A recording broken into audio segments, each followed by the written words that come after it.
Hello viewers of African Media, welcome to Lome. Your Pan-African television is live here as we turn in the unfolding of the 9th Pan-African Congress holding here in the Togolese capital. During this very important Congress that brings together Pan-Africanist African leaders, government delegates, as well as the Diaspora.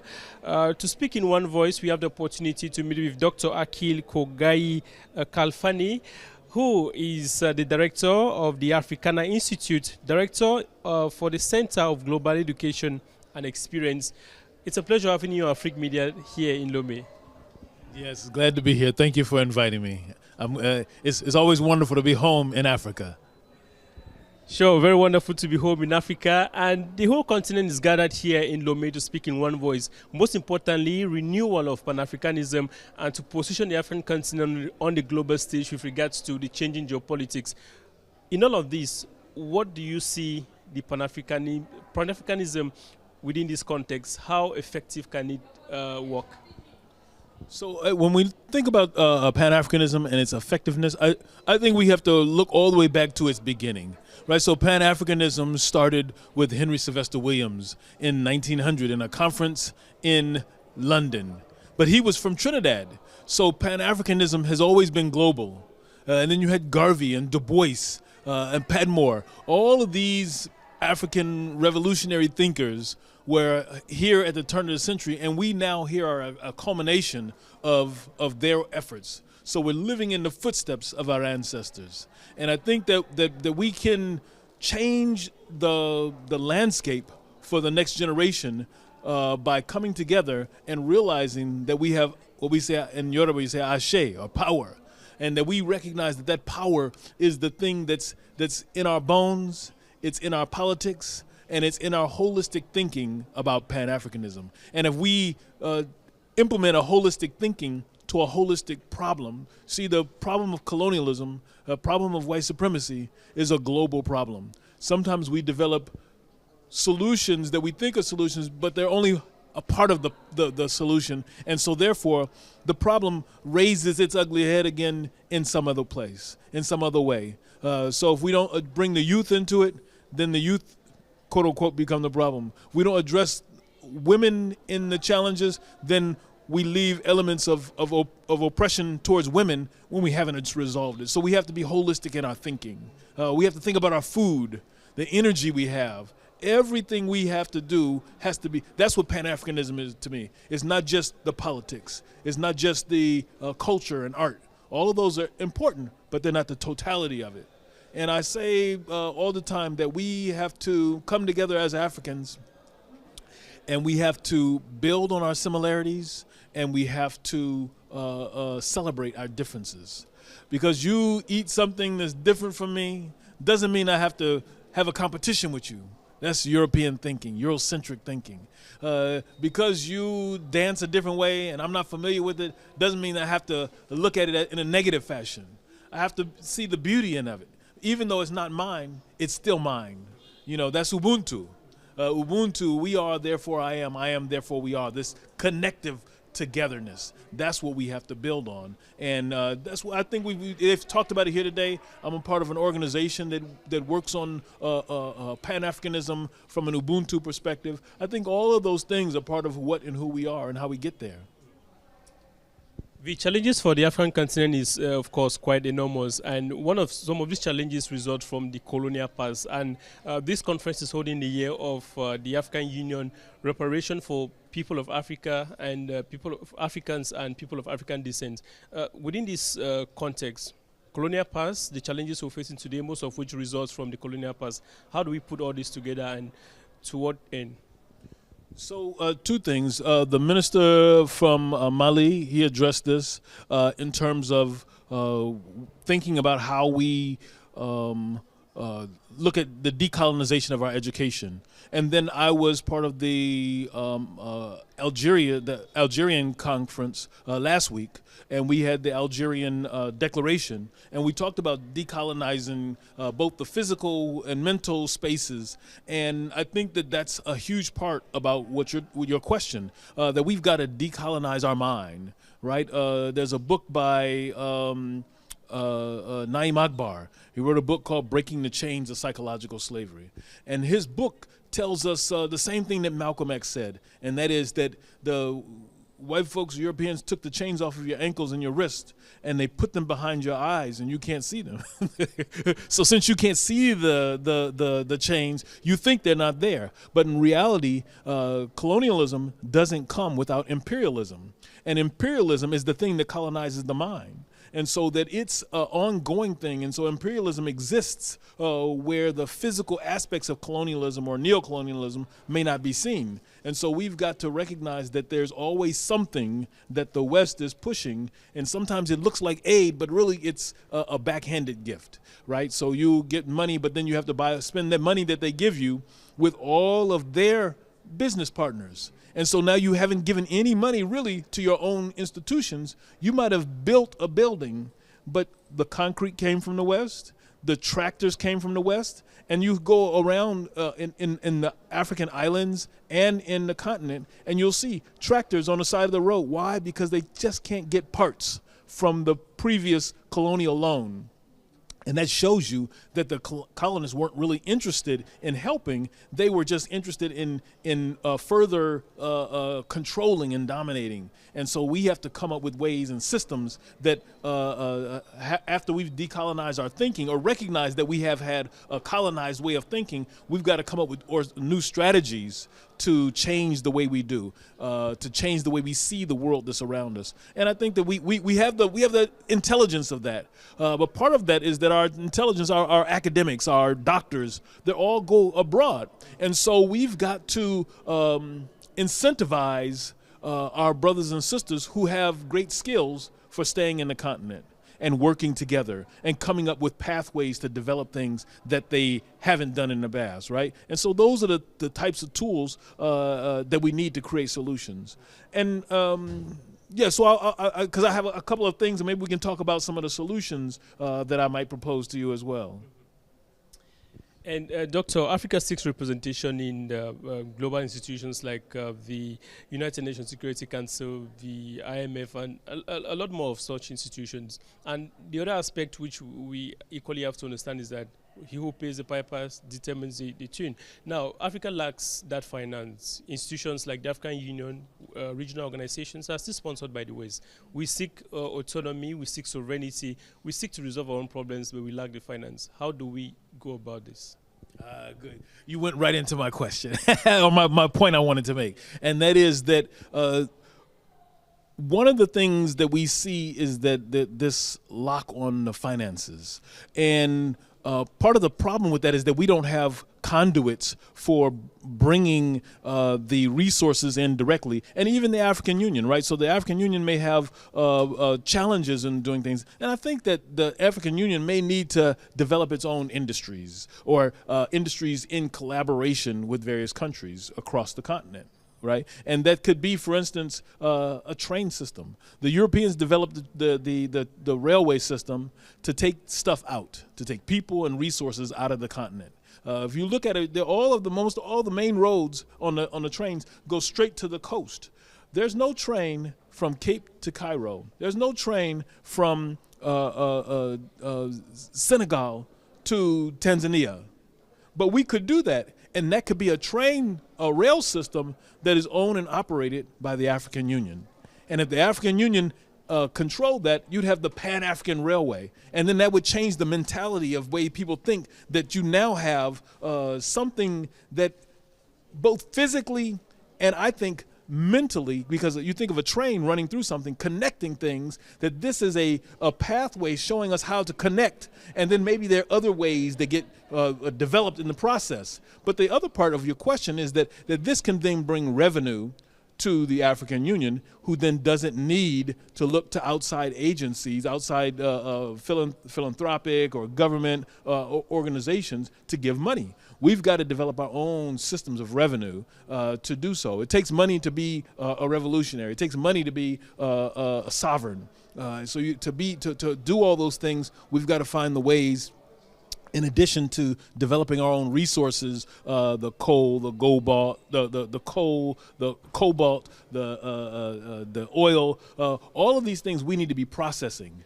And we need to be mindful about the waste that they produce. And so maybe we also simultaneously need to develop systems of both recycling, renewing, reusing that can be cognizant of the what happens to the land and the people, right? Because we have lots of waste that happens, and if we're not processing that waste, if we're not, taking the trash and making it into natural gas, if we're not taking, if we cut down a tree, plant a tree, right? So all of those things we have to think about on the continent and using them in ways that are multidimensional and not linear in thinking. One of the biggest wishes is for Africa to, be very much united, to break the colonial boundaries that separate us as Africans. The president of the Council of Ministers, President Foina Sibe, during his speech, emphasized that Africa needs to take advantage of its youthful population. Now, how should the youth participate to be able to, effectively carry this knowledge along with them, the knowledge of Pan-Africanism, and what do you think our leaders should do? Yeah, well, I think we've got to provide a space for the youth. It was good that we had youth on the panel today. I think we need a conference like this for youth. I think we need to have them engaged at all the levels. And then those of us who are older, I've been the director of the Africana Institute for 20 years. We have to make space for somebody else to become the director. Who's the young person that we're training to take our place? We have to have succession planning.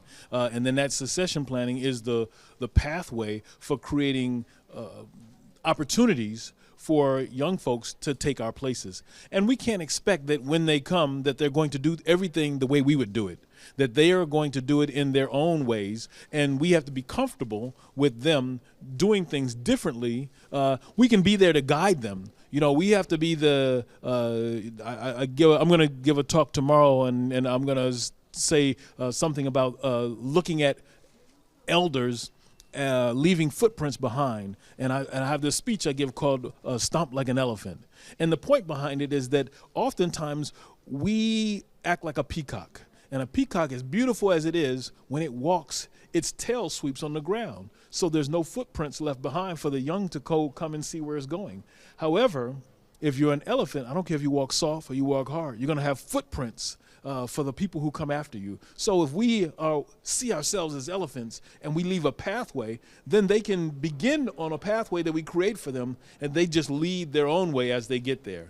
And when we have those things and we teach them about being holistic in their analysis, I think those are the things that they need. They also need financial resources. So those of us who are older are going to be more established. So we have to actually, if we really believe in the youth doing what we need them to do to take over, then we have to fund them in these kinds of things. We need to pay for them to come to a conference and build out a conference. This wasn't cheap, right? We are thankful of the Togolese government, of the Brazilian government when it had one, the Malian government when it had a conference.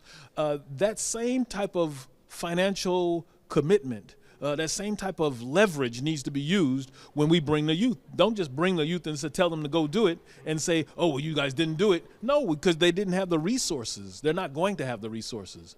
And the last piece on this I want to say, when I studied in South Africa in 95. So Ngi Kulumi Isi Zulu Kancane, speak a little bit of Zulu.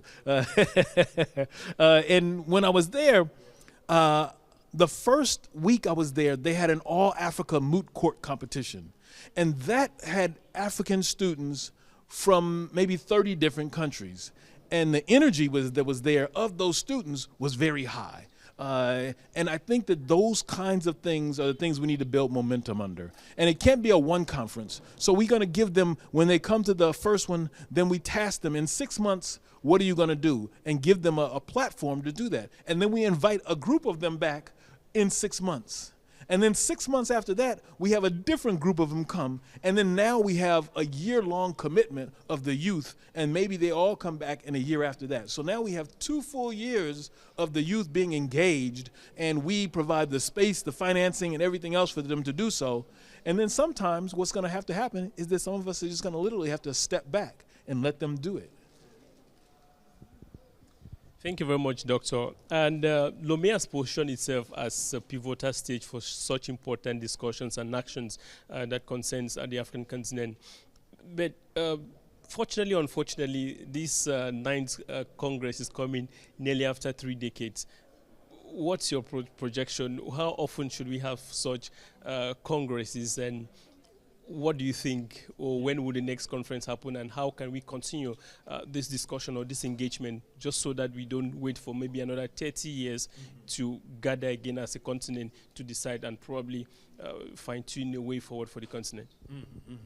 So the continent, African people around the globe are about 1.5 billion people. So we can't hope that one conference in 5 years, 10 years, or 2 years is going to address the needs, concerns, and issues of 5 billion Africans. So we need to have lots of conferences. I would argue that we need conferences and workshops and programs all the time. We need to be doing this. And there are a lot of them actually going on. We just don't have a list of them. We don't have, so even after the other Pan-African conferences and congresses, there were the All-African Congresses that was organized by Kwame Nkrumah. There were conferences in different places around the world. In the United States, they had the Black Political Convention, right? And that was happening in, I don't remember, I think it was in either 70s or 80s, but there's a couple of them that happened. And so then the idea is that maybe people on the continent have no clue about them.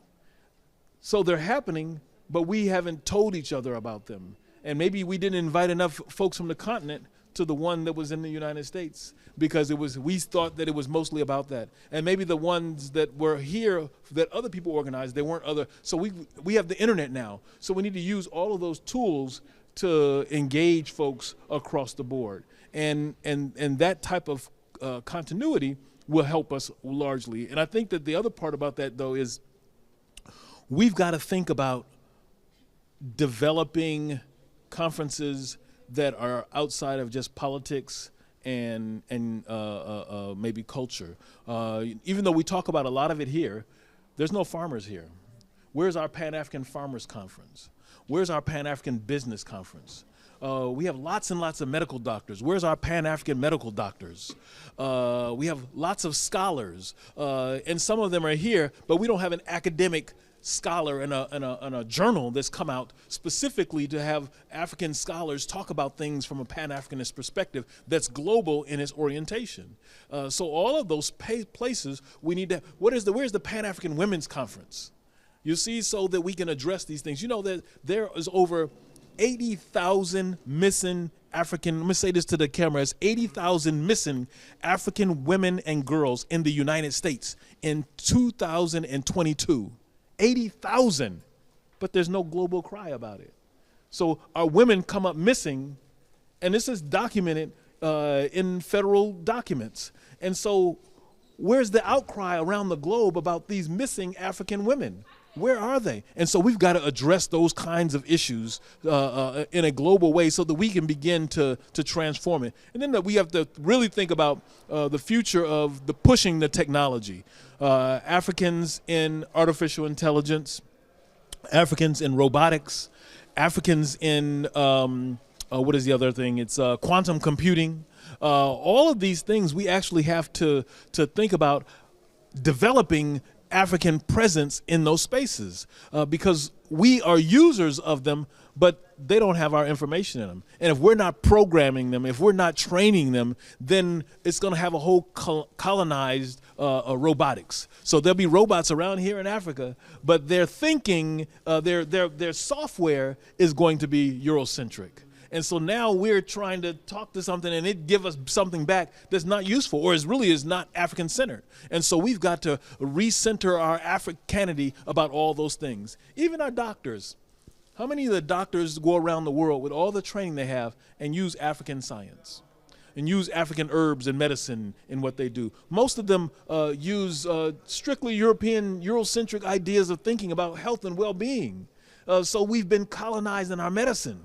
because we think we've arrived now, and all the African stuff that we could have used, we don't use because we don't value our own things. Once again, the blinders are on us, the chains are binding us in our brain, and we got to find ways in all those systems to move away from that. Just maybe lastly, Doctor, when we talk about Pan-Africanism today, most young people, they will tend to look at people like Ibrahim Traoré, Assimi Goïta of Mali. Yes, yes. And most of them are military leaders. Yes. Now, what's the difference between the military leader and Pan-Africanism? Because many people tend to believe that when the military takes over power or democratic institutions, they become Pan-Africanists. What's your brief message on that, and what do you tell Africans? Yeah, I mean, I think that sometimes we have a coup or a takeover that is influenced by the colonial powers, right, or neo-colonialism that pops in, and so then we have to look at them as what that is. However, sometimes there may be someone in power who is already coming from that regime, that is the regime from Europeans, so that the U.S., the British, the French, the Germans, all of them are controlling the thinking of those folks, and so in some level, maybe not everybody agrees with me, but in some level, the transfer of power through a coup might actually not be a bad thing because it brings in the people, and if the people are the thing that's being brought in, then that's really what we need to be thinking about. We can't just use European ideas of governance and transformation to be the thing that guides us. There's a great book by a scholar named Fukuyao. He wrote a book called Mbongi. And Mbongi is an African sense of a type of governance. And so we want to go to European ideas about governance, to the United Nations and other places, using capitalism and socialism and communism and democracy. However, they don't even use those things. If we look at the United States when it came into being, it wasn't democratic. It might have been in their eyes for Europeans, but Africans were enslaved in 1776, all the way up until the 1800s. And then you still had Jim Crow that happened until the 1960s. So the same kind of bondage and all these things were going on in all these places and spaces. And then when you look across, when the African Union was, not the African Union, but when the United Nations was formulated, if we look who wrote those documents, here again, you're the United States, Jan Smuts from South Africa, all these folks who were still oppressing African people drafted these things, so that the reality is that they drafted them for themselves. We are using them today to a certain extent, but really their usage, their ideas, their conceptualizations didn't include us. And so we've got to look back into what our ancestors gave us and value those ways of doing, thinking, and being that enable us to do what you're talking about, that enable us to look at how a government comes in and transforms a space. And you can see in Traoré that here you have somebody who's coming in. He was a military leader, but what has he done for the people? And not just in Africa. His impact has been global. African people around the globe love him. That doesn't mean everything he does is perfect, and we don't expect that. But it means that there is a push in the direction of African mental and physical liberation that we see in the Sahel, and now we've got to figure out how we begin to expand that other places, how we begin to look at and address those issues in ways that are uplifting for African people, and that is not bound and controlled by European thought. In South Africa, they had a Herrenvolk democracy, which meant that it was democracy for the Europeans. And then they divided up and created conflict between Africans, colored folks, and Indians. And so then that was a trick, right? They didn't really have democracy. It was a trick to make you think it was, to value their systems, but their systems didn't include you.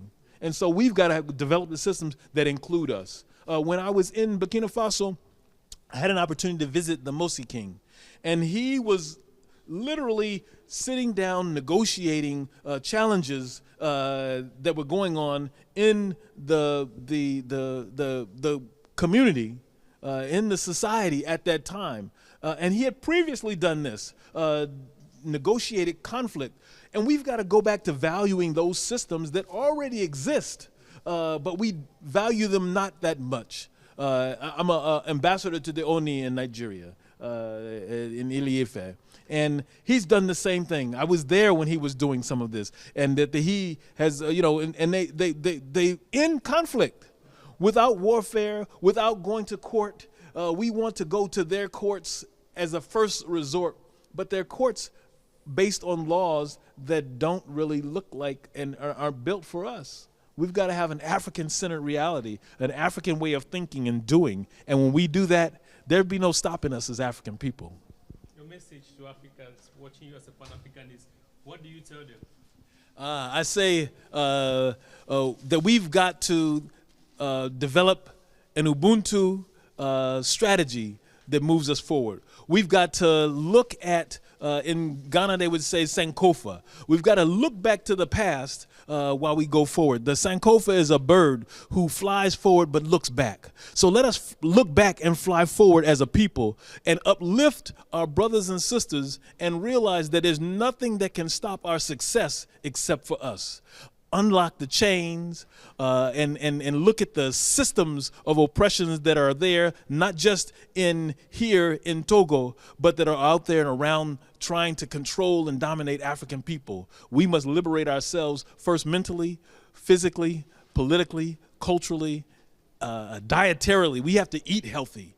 Let us do all these things. And this is not some pie in the sky. I'm not saying it's easy, but we are going to come together and work with each other, and I'm here for you. I'm home in Africa, so every time I come home, I meet and love my brothers and sisters, and that we gonna continue to work together. And so know that your brothers and sisters in the diaspora love you and understand your challenges and struggles, but together we can move to a new space. Only together can we move to a new space in a Pan-African way of thinking.